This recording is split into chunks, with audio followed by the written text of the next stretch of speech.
Everyone. तो आज हम पढ़ने वाले हैं एक्सरसाइज 1.1 का क्वेश्चन नंबर 3। क्वेश्चन नंबर 3 में टोटल 6 पार्ट है और हम सारे पार्ट क्वेश्चन नंबर 3 के इस वीडियो में सॉल्व करेंगे। तो क्वेश्चन नंबर 3 का जो क्वेश्चन है वो है write the following set in the roster form. तो अगर आपने इंट्रोडक्शन वीडियो देखा होगा तो मैंने उसमें बताया है रोस्टर फॉर्म किस तरह से लिखते हैं। तो अब बिना देरी करे वीडियो को शुरू करते हैं। फर्स्ट क्वेश्चन रहा आपकी स्क्रीन के सामने। तो फर्स्ट क्वेश्चन जो है उसमें हमें एक सेट दिया है जिसका नाम ए सेट है। तो रोस्टर फॉर्म इस तरीके से लिखते हैं जैसे कि इसमें दिया गया है, जैसे हमें ब्रैकेट दिया गया है, उसके बाद कर्ली ब्रैकेट है, उसके बाद एक्स, ये पूरा का पूरा हमें क्या दिया गया है, एक पूरा सेंटेंस दिया गया है। अब हमें क्या करना है, इसे रोस्टर फॉर्म में लिखना है। ठीक है, ये क्या है, सेट बिल्डर फॉर्म में है, हमें इसे रोस्टर फॉर्म में लिखना है। तो रोस्टर फॉर्म में कैसे लिखते हैं, सबसे पहले आप क्या देखोगे, द एलिमेंट्स आर, मतलब कि सबसे पहले क्या देखोगे आप, इसके एलिमेंट्स देखोगे, मतलब कौन कैसे। अब इसमें जो हमें दिया है उसके अकॉर्डिंगली हमें इसमें एलिमेंट्स निकालने हैं। तो -3 लेस देन और इक्वल टू एक्स, यानी कि -3 इसमें क्या होगा, इंक्लूड होगा। तो -3, -2, -1, 0, 1, 2, 3, 4, 5 एंड 6।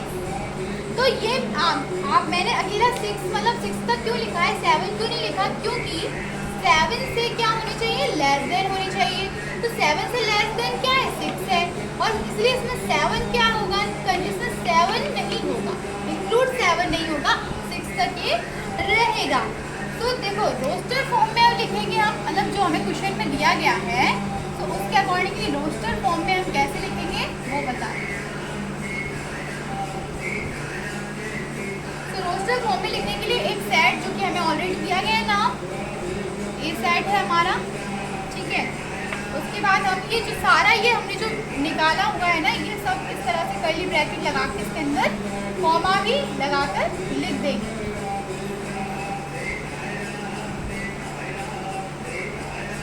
तो इस तरह से क्या है हमारा रोस्टर फॉर्म में ये वाला जो ये दिया था हमें, ये हमने पूरा लिख दिया। ये जो दिया था वो सेट बिल्डर फॉर्म में था और ये हमने रोस्टर फॉर्म में लिख दिया है। तो ये फर्स्ट मैंने आपको थोड़ा ज़्यादा ही डिटेल में बता दिया है। अब सेकंड पार्ट की तरफ मूव करते हैं। तो ये रहा सेकंड पार्ट। तो सेकंड पार्ट में दिया गया है the x is the natural number less than 6, मतलब जो नेचुरल नंबर लेस देन 6 होने चाहिए। ठीक है, तो इसमें एलिमेंट्स कैसे निकालेंगे, नेचुरल नंबर है तो नेचुरल नंबर तो पता है 1 से शुरू होते हैं, 1 से स्टार्ट होते हैं, 1, 2, 3, 4, 5। तो 5 देखो लेस देन 6 भी है और ये सारे क्या है, नेचुरल नंबर भी है। तो एलिमेंट्स तो यही हो जाएंगे। तो फिर जब हमें इसे रोस्टर फॉर्म में लिखना है तो बहुत सिंपल है रोस्टर फॉर्म में लिखना। तो इसमें ऑलरेडी हमें सेट का नाम तो दिया ही गया है, तो सेट का नाम क्या है, बी है, और इसे इसी तरह से कर्ली ब्रैकेट लगाकर कॉमा लगाकर इसे साथ में लिख देंगे। और इस तरह से ये वाला पार्ट भी हमारा सॉल्व हो गया, बहुत सिंपल है। अब थर्ड पार्ट की तरफ मूव करते हैं। तो ये थर्ड पार्ट है, इस थर्ड पार्ट में हमको दिया गया है सी, एक सेट का नाम है, और ये दिया गया है the 2 digit natural number such that the sum of its digit is 8। मतलब हमको ना 2 डिजिट के नेचुरल नंबर लेने हैं जिनका सम, मतलब सम कर उन डिजिट्स का, मतलब आप समझ रहे हो, डिजिट्स का सम करके 8 आना चाहिए। तो अब हमें क्या ढूंढना है, ऐसी डिजिट्स ढूंढनी है, नेचुरल नंबर होना चाहिए। फर्स्ट थिंग क्या है, नेचुरल नंबर होना चाहिए। तो इसके लिए डिजिट क्या है, एक तो ले लेते हैं 70 ले लेते हैं। तो जब आप 7 + 1 को ऐड करोगे तो क्या होगा, आपको 8 मिलेगा। एक 26 ले सकते हो, 26 में आप 6 और 2 को जब आप ऐड करोगे तो क्या हो जाएगा, 8 हो जाएगा। एक आप 35 भी ले सकते हो, 35 में जब आप 5 में 3 को ऐड करोगे तो भी 8 होगा। एक आप 44 भी ले सकते हो, आप 4 में 4 को ऐड करोगे तो क्या होगा, 8 होगा। 53 भी ले सकते हो, ऐड करके देख लो 8 ही आएगा। 62 ले सकते हो, और उसके बाद आप 71 ले सकते हो, और आप 80 ले सकते हो, क्योंकि जब आप 8 + 0 का सम करोगे तो ऑलरेडी आपको 8 मिल जाएगा। तो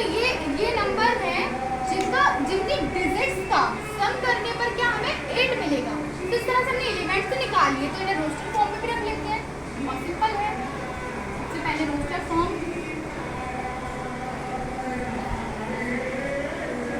में लिख देंगे, हम कर्ली ब्रैकेट्स लगा देंगे।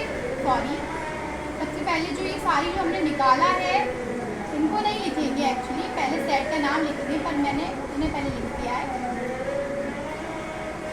सो सेट का नाम इधर लिख देंगे, तो हमें ऑलरेडी दिया जाता है सी सेट का नेम है। तो ये इस तरह से क्या है, रोस्टर फॉर्म में हम लिख देंगे। तो ये इस तरह से सॉल्व होगा। अब हम फोर्थ पार्ट की तरफ मूव होते हैं। तो ये आपका फोर्थ पार्ट में हमें सेट का नाम डी दिया गया है। तो क्वेश्चन में है the value of x such that x is the prime number which is divisor of 6060। So curly brackets लगे हुए हैं। तो हमें क्या है, इसे रोस्टर फॉर्म में लिखना है। सबसे पहले क्या करेंगे, इसमें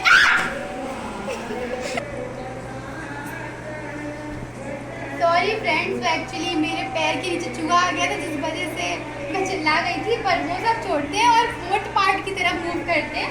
तो फोर्थ पार्ट में हमें दिया गया है the value of x such that x is a prime number which is divisor of 60।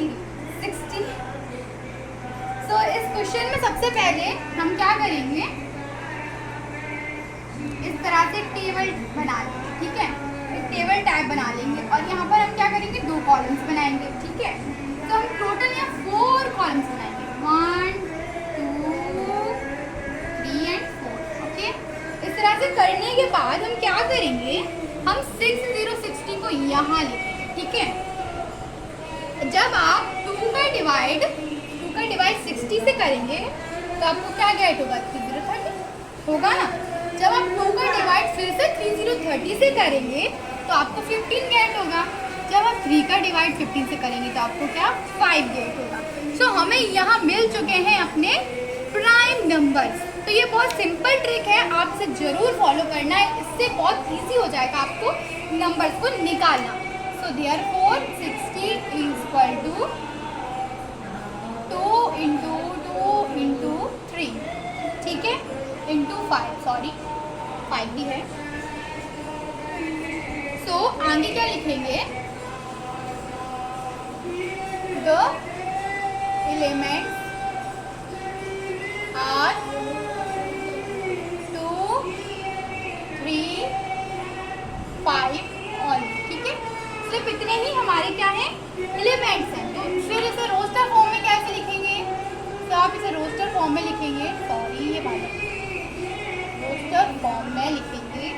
तो रोस्टर इस समय हमें ऑलरेडी दिया गया नाम d इक्वल टू 2, 3, 1।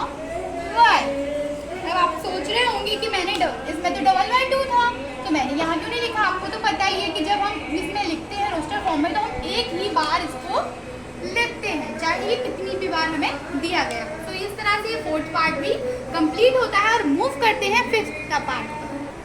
तो फ्रेंड्स, ये है फिफ्थ पार्ट जिसमें सेट का नाम ई है। तो the set of all letters in the word trigonometry, ठीक है।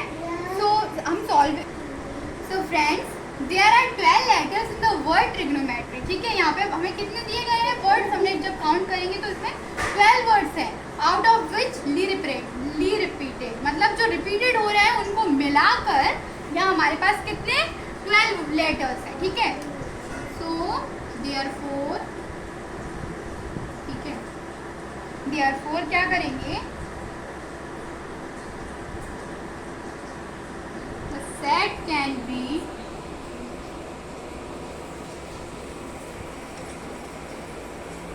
written in roster form, ठीक है, मतलब हम कर सकते हैं रोस्टर फॉर्म में। तो कैसे लिखेंगे, देखो सबसे पहले हमें सेट का नाम दिया ही गया ऑलरेडी। सो TRIGNOMETRY,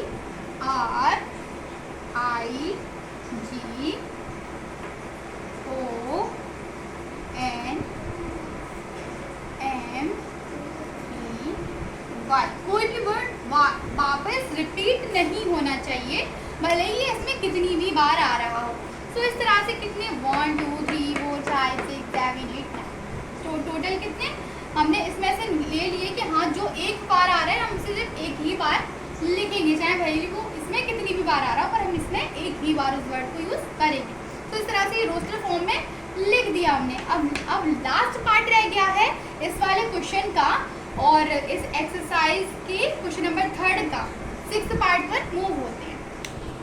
सो फ्रेंड्स ये 6th पार्ट में हमें दिया गया है एवरी सेट का नाम है the set of all letters in the word waiter. So कितने set of all letters in the word waiter. So अब देखो यहाँ पर सॉल्यूशन करते हैं हम सर। देयर आर 6 लेटर्स, ठीक है, 6 letters in the word better.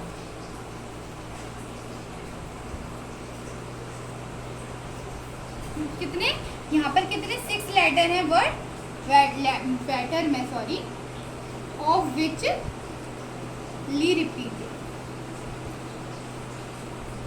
मतलब जो वापस रिपीट हुए हैं उनको काउंट करके 6 लेटर है, ठीक है। सो देयरफॉर हम इसे रोस्टर फॉर्म में कैसे लिखेंगे, तो ठीक है ऐसे लिख सकते हो आप, ठीक है, रोस्टर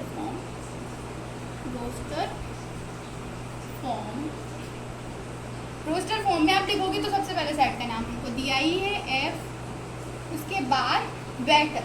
तो से देखो बी एक बार है, ई को हम एक ही बार लिखेंगे, डबल टी है इसको भी एक बार लिखेंगे। तो हम बी ई टी आर, ठीक है।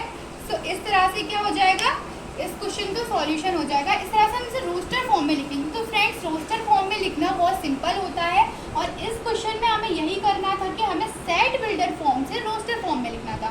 तो इस तरह से इसके सारे पार्ट्स जो क्वेश्चन नंबर 3 के हैं वो हमने कंप्लीट कर लिए हैं और इस तरह से हमने सारे पार्टों को सॉल्व किया है। और क्वेश्चन नंबर 4 की वीडियो आपको बहुत जल्द मिलेगी और इस वीडियो में सिर्फ क्वेश्चन नंबर 3 का ही सारे पार्ट के सॉल्यूशन थे। तो चलो मिलते हैं नेक्स्ट वीडियो में, तब तक के लिए बाय बाय।